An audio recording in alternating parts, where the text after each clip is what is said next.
All right, let's get started here.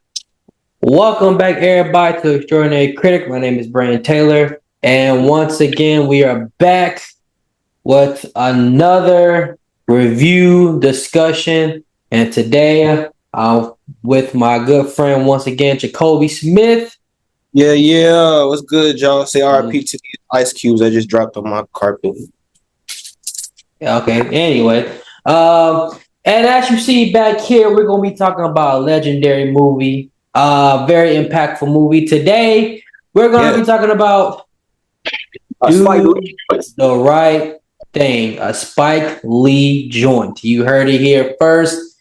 And we've been wanting to talk about this movie a while, but scheduling got in the way. Life happened. You know, I'm in a serious relationship, so I got stuff to do, stuff like that.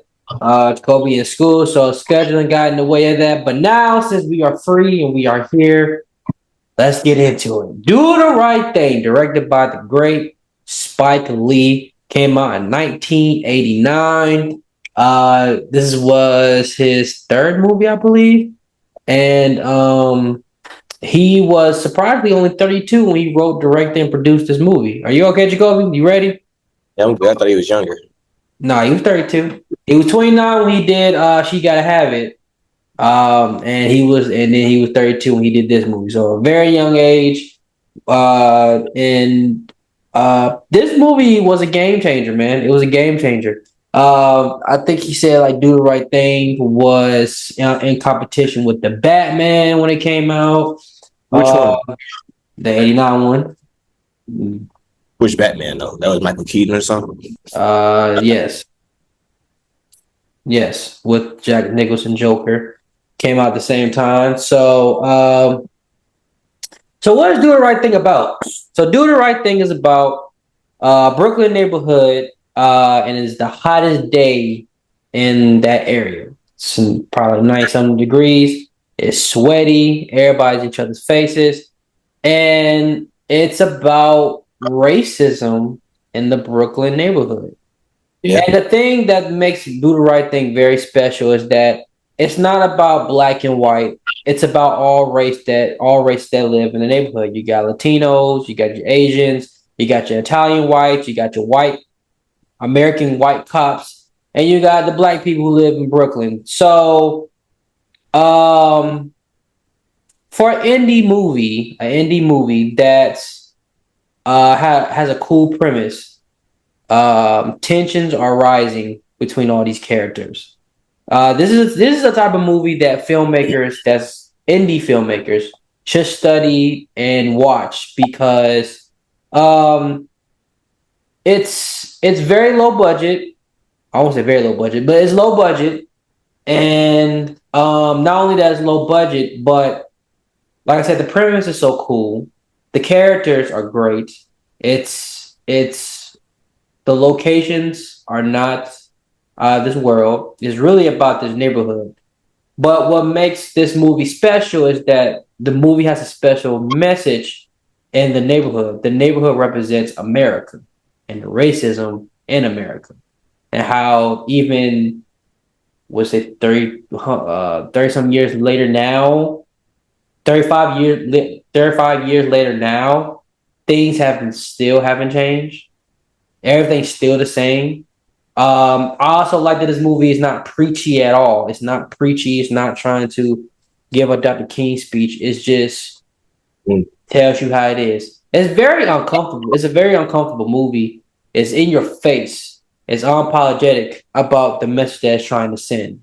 So, Jacoby, tell me how you feel about this movie, man.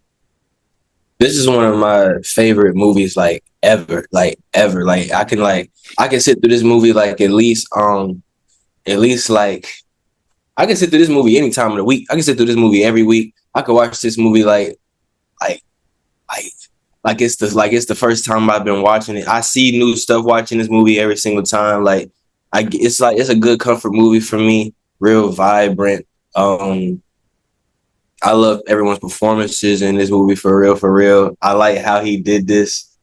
It's like I don't know, it's kind of timeless to me because like scenario, like I see stuff like Just like I don't know, with certain characters, certain storylines, um, like um, just like it's a beautiful movie. It's really a beautiful movie. It is a masterpiece. I don't know. For me, it's between this and Malcolm X, his best movie. I really, because one minute I watch Malcolm X, I'm like, nah, this is his best movie. Then I watch this movie, and I was like, nah, this is best. So I'm in between which one is his best movies, man. I don't know. It's really I gotta hard.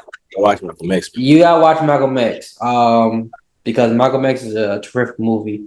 Um, I remember watching. I never seen this movie before. So I watched this my first time a year ago at my room. And I made it like a little theater room, and I was eating popcorn. It was on Peacock, and I was watching it. And I never seen this movie before. I seen clips of it. I seen the famous clip of Boogaloo with the whole shoe thing. Step on brand new Jordans with the white dude. I seen that clip. Yeah. That clip was great. But I never seen the movie. I didn't know what it was about. I didn't know the characters. I didn't know anything. I just know it's one of the best indie movies of all time. So I was sitting down watching this movie on Peacock. I was really just blown away, man. Especially the end of the movie really, really got me because I did not expect the movie to be that dark. I really thought it was a comedy movie at first. I didn't know that this movie was that deep because, like I said, I saw the Boogaloo scene with the shoes. I just thought, okay, it's a comedy movie and it got race in it. But in the '90s, black movies, they always went to the race, like the brothers and the white man lame, and brothers, we the brothers, like stuff like that. So I just thought it was a comedy movie. I did not know last year when I watched this movie that it was going to be really, really intense situation that's going on. Like I said, this movie's about racism, but it's not preachy. And another thing that I love about this movie too, that nobody here is a victim. Everybody in this movie is a problem. The black people are a problem. The Italian people are a problem. The cops are a problem. Asian, Hispanic people. Everybody here is a problem. Everybody's in each other's face. Everybody got something to say. Somebody got to state their opinion. Somebody got to make a big deal of something. And everybody's hot though. And like I said, and it's hot. And when you hot and somebody's in your face, you're gonna be pissed off. And you're trying to say the most hurtful things possible, because it's out of anger. So, and this movie also talk about a lot of things, like I said, that's relevant today. Like this movie talk about gentrification. We got gentrification in Charlotte right now. You seeing certain places where it was around my grandma's neighborhood, and I see a whole bunch of black people in old houses. Now the houses are modern and they got small yards, and it's shaped like this and stuff like that. My grandma's neighborhood. Yeah, so all down Sugar Creek, bro. You know what I'm saying? So it's still relevant to this day. And certain movies can be outdated, but it's not their fault. It was just what the time was. But when you have a true masterpiece, it never goes outdated. This never goes outdated because everything that's talking about today, everything that's talking about at that time is still happening today. Because I think this movie is, and like I said, I love that this movie's not preachy. But what this movie does is that this movie doesn't have an answer because there's no answer to racism. It's gonna be here forever. No matter how much change, we still go fight for change. We still go fight for our rights. All that stuff, but racism is part of hatred. It's part of evil in this world, and as long as evil that is in this world, racism is going to be a part of it. You know what I'm saying? People are going to feel how to feel because they was raised by their parents or grandparents on certain subjects and certain races and some certain homophobic and stuff. You know what I'm saying? So stuff like that. But let's get into it.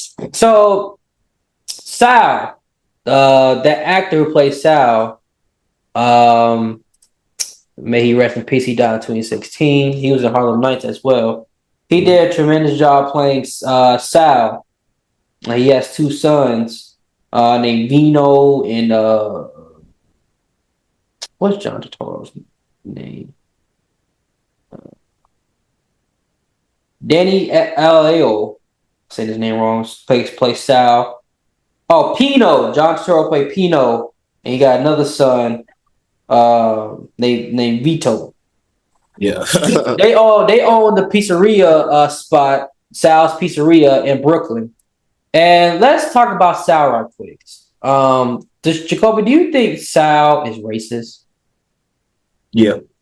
You think everybody racist, but do you think Sal's racist? Yeah. Okay, why do you think Sal's racist? You motherfucking niggers! You nigger cocksuckers! You nigger cocksuckers! And it's just like, and the fact he couldn't show any type of, I can see where he's coming from losing a business you worked so hard for, and the fact that you can acknowledge that most of your money and income and customers are black, and you're in a black neighborhood, and you can't show any type of compassion for a death that you were inevitably involved in, and that okay. I think what Spike Lee did in this movie was brilliant. That he made Sal a complicated character. Do I think Sal is confrontational? I don't think so. I don't think he's out there harming black people or people period that's not Italian. He really doesn't bother anybody. you don't. But do I think racism is part of him? I think it's a part of him. I don't think it's fully him, but it's a part in his back of his mind that's like they are this, they are that. Mm-hmm. He does have like a big crush on Mookie's sister. But what I would say about Sal though that makes him complicated is that Sal thinks he's the man of the people, like he's the man of the Brooklyn neighborhood, and he's really not. And he's not at all.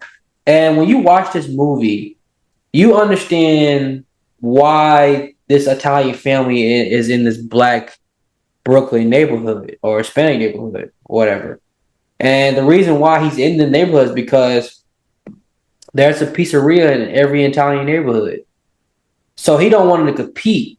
And the rent at that place is probably way more cheaper than an Italian neighborhood because the value, the property value and stuff. So it's a business move for him to move to a Brooklyn neighborhood and do his business there because there ain't no pizzerias in no Brooklyn neighborhood. We love pizza, but you're not gonna find too many. I don't know in New York. I don't know like pizza at that time, Italian food. That's most likely gonna be in an Italian neighborhood. So the fact that there's a pizzeria down the street from a black person where they stay at in the apartments, it's good money, it's good business. Yeah. But that's the thing that Boogaloo was saying though. Boogaloo was saying like you got all these Italian people on the wall. Oh, his name Bugging Out, my bad. I don't keep saying Bugging Out. That's what Bugging Out was saying though. He's saying that you should have black people on the wall because those are your main customers.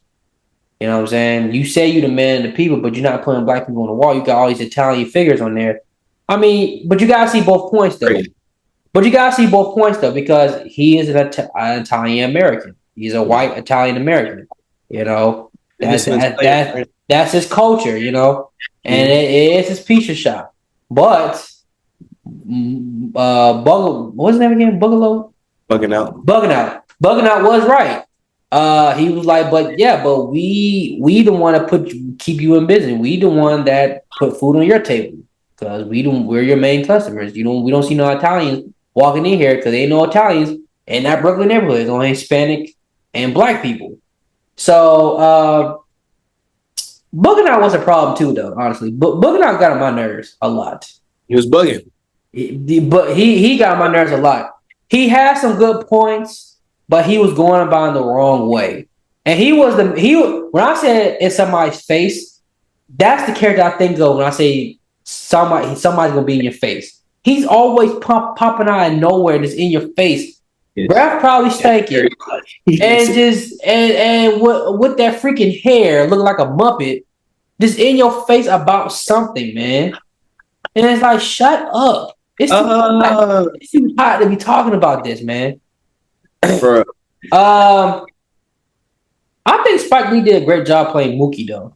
I just feel like if Mookie was trifling though. Mookie was trifling. That's why I'm saying like Spike Lee did not make black people look good, but they like he made everybody complicated. Like everybody's not a victim here. And that's why I really love because it could easily been the black people are the victims and beaten down and stuff like Yeah. that, and the white people are the suppressors and stuff. And we seen too many movies like that. We seen way too many movies like that. So this is way different because it's like, no, the black people can be a problem. The Italian people could be a problem. The Hispanic people could be a problem. The cops could be a problem. Like everybody could be a problem in here because it, like I said, the Brooklyn neighborhood that he's showing in this movie represents America. Like that's why it's so many race in this movie because it represents who we are in this country. You know what I'm saying? Certain characters may have, and another thing I love about this movie too. I want you to chime in on this.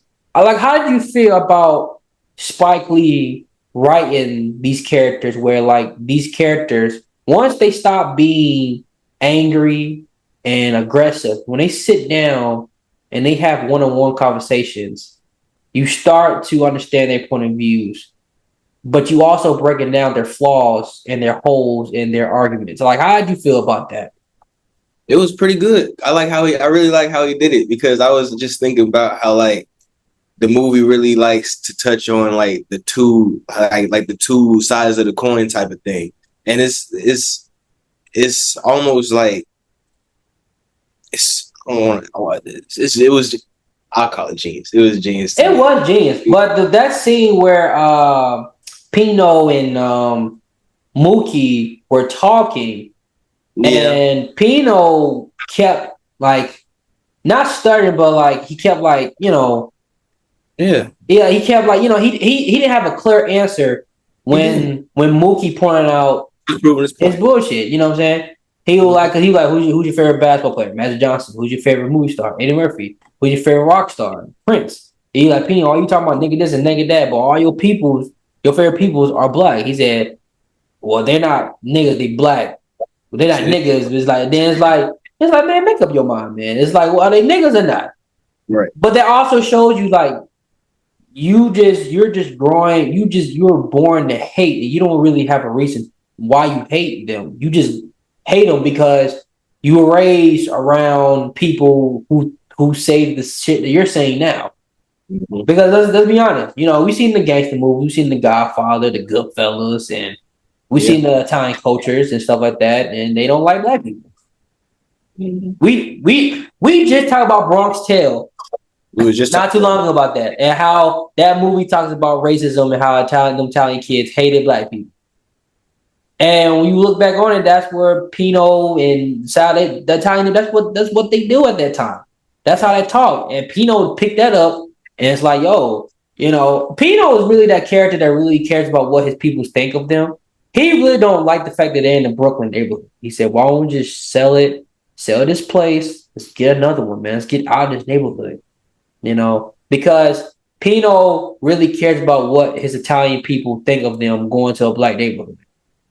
And John Turturro was great as Pino. Even though Pino, he was just racist as hell, man.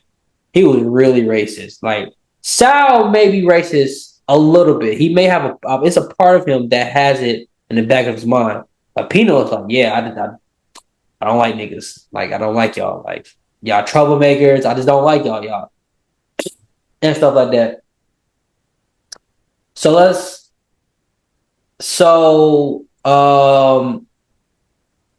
But like I said, Booking was right, but the way he was going about it was just wrong, and he was really getting. And at the end of the day, it was just unnecessary, man. How he was acting, which led to So you think, and you want to know something? When I talked about always peeping different stuff in this movie, he was like he was bugging. Like, bro was bugging. He was tripping when the dude with the Larry Bird jersey bumped into him, and like he looked down and he saw the scuff on his shoe.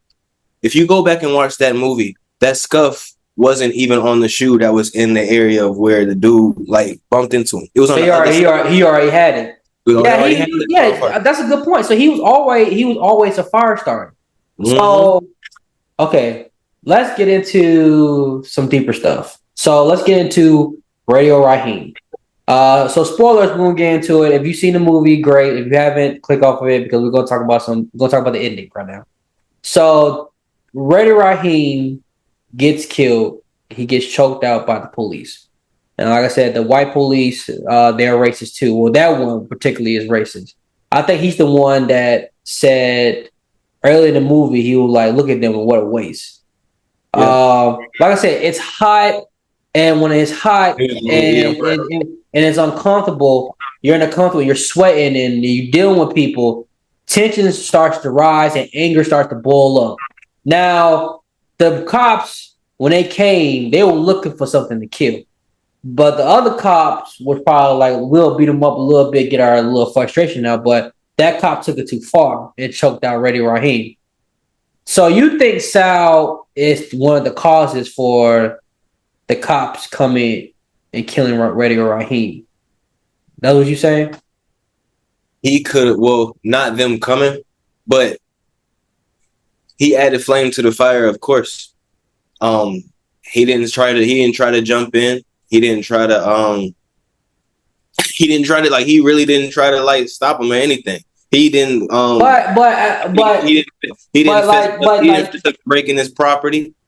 But you got to think about it. And with him breaking property, he's a felony hate crime. That's a felony hate crime. That's a felony. He called him a nigger. He called him a nigger right before he broke his shit. Okay. But don't you think everybody's wrong in this situation though? Of course, but I don't think that he wasn't. I don't think that he wasn't. I do feel like he has some. Yeah, because it's like that's what I'm saying. It's complicated because it's not like Sal is going out and harming people.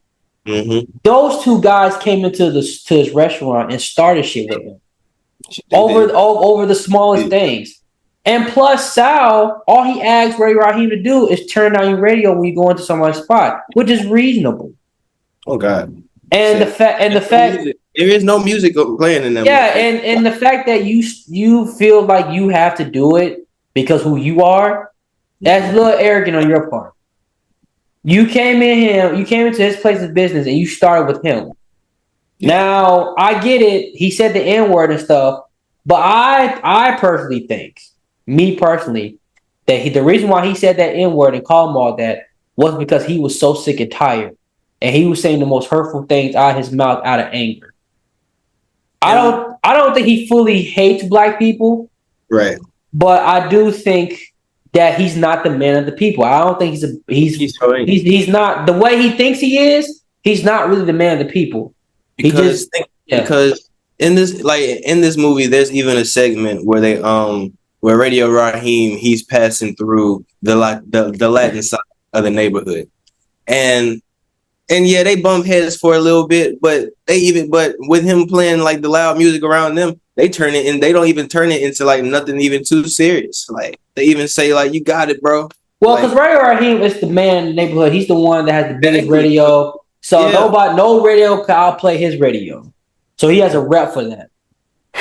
And it just shows, it just shows like how in touch like Sal really was with lack thereof of him being in touch with the neighborhood as much as he thought he was. That's what I'm saying. Like he's not the man of the people. He's only there because he don't want to compete with other pizzerias. And like I said, it's probably cheap over there because the property value. You know, at that time he lived in a black Hispanic neighborhood. You know what I'm saying? And it's probably like you save so much money in your pocket compared to a Italian neighborhood. That's probably more because they're expecting you to have every restaurant around the corner because Italian people like to eat a lot.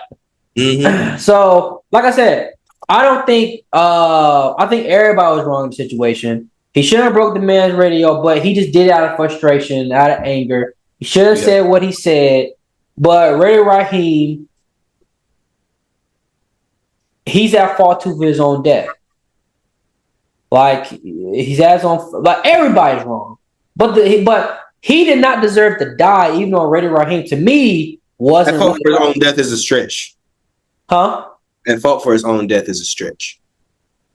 Because nobody had to kill nobody. No, nobody had to kill nobody. But Ray Raheem is not a good person. Bugana is not a good person. They're fire starters. All they do is start trouble. They always bothering somebody. And Ray Raheem is controversial. He went to the Korean store and said, "Speak English." And it's like, okay, you don't have to say all that. You know what I'm saying? March. He said, "What the fuck is March?"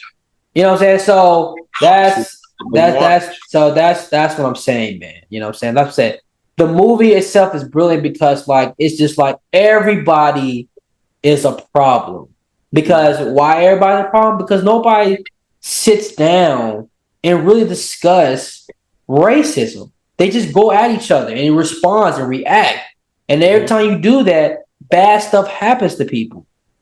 Because even the mayor, the old man character, is like, just stop before y'all gonna do something that you're gonna regret for the rest of your life. Yeah. You know, because after Ray Raheem's death, I feel like they were going to kill Sal. I thought they was going to like go at him, and I thought that Mookie saved his life. I think by Mookie throwing that trash can at the restaurant, he made the crowd turn their attention to the restaurant and burn it down. Because I feel like if he didn't do that, they was going to attack him and his sons. Because or they just sat down and just had an argument between these two the whole entire time. The whole neighborhood. Huh? Or they probably would have fucked up the whole neighborhood. No, not the whole neighborhood. Because Ray Raheem, because everybody now knows that Ray Raheem died because the man because Sal wanted him to turn his radio down. Because they were saying, it was like, he didn't do nothing. He just, like that's what I'm saying. Like, at this point, they heard him say the N-word. They heard him say cocksucker. They saw him bash his radio down. They saw him physically get into a fight with Ray Raheem. Ray Raheem was really about to kill him. And the reason why the police came, because it was Sal's restaurant. Mm-hmm. So it could be a possibility that he could have got hurt until Mookie threw that trash can to turn their attention to the restaurant instead of on him. Mm-hmm. So it's so many ways you can look at this movie, and that's why this movie is brilliant. And directors like this, say what you want about his rest of his catalog and what he's done, but this and Malcolm X will make him overall a genius filmmaker. And Crook, a lot of his movies. Yes, I mean it depends on you, but hey, a lot of people like a lot of his they are subject, like they are not subject, but they're a required taste, like School Days. Yeah. But anyway, guys, thank you guys for tuning in. This was a great discussion. Do the Right Thing is a great movie, it's a masterpiece. I'm gonna give this a 10 out of 10. Jacoby, would you get it right quick? Would you get it? I'll give it a 20 out of 10. Okay, cool. So guys, please stay tuned. We'll come out with new content. Please like and subscribe, and I'll see y'all soon. Peace.